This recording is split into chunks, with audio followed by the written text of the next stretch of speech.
L'enfant bilingue est à la fois un enfant et un bilingue. En tant qu'enfant, il a jusqu'à 6 ans pour développer son langage oral. En tant que bilingue, chez lui coexistent 2 langues. Le fait d'être enfant bilingue majore la singularité de se parler bilingue en ce que le développement du langage oral s'est fait de façon singulière.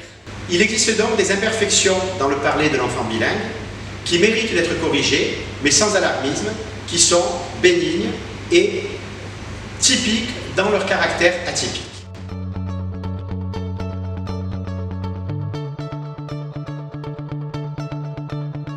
Parmi ces atypies propres aux petits enfants bilingues, qui peuvent étonner, surprendre des observateurs impréparés à leur spécificité développementale, il y a l'interférence linguistique, qui peut se situer au niveau du mot, au niveau de la phrase, dans la syntaxe. Il y a les codes mixing, qui sont une étape développementale inconsciente, qui permettent de garder un flux dans le discours.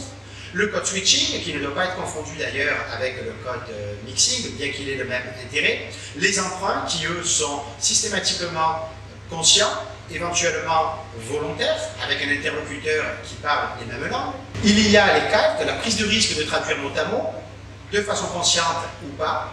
Et lorsque ça se fait à l'échelle collective, ces comportements langagiers peuvent déboucher sur des créolisations, des pidgins. Il y a beaucoup d'atypies qui sont liées à la langue et non pas au langage, telles que par exemple les situations de bilinguisme soustractif, les situations de semi-linguisme, les situations de pauvreté lexicale, moins de mots, donc une autre façon de composer ces phrases.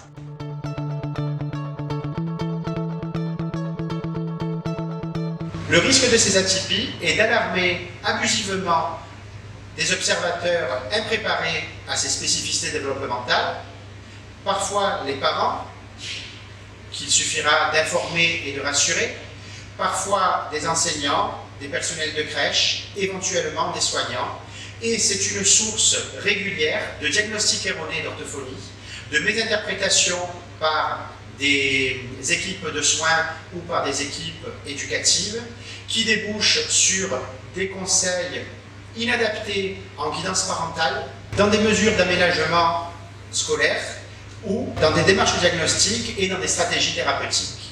D'où la nécessité de former les acteurs de l'éducation bilingue précoce, en premier lieu les parents, par une information sur les étapes développementales auxquelles il faut s'attendre, mais également les enseignants et les soignants, médecins, orthophonistes, psychologues.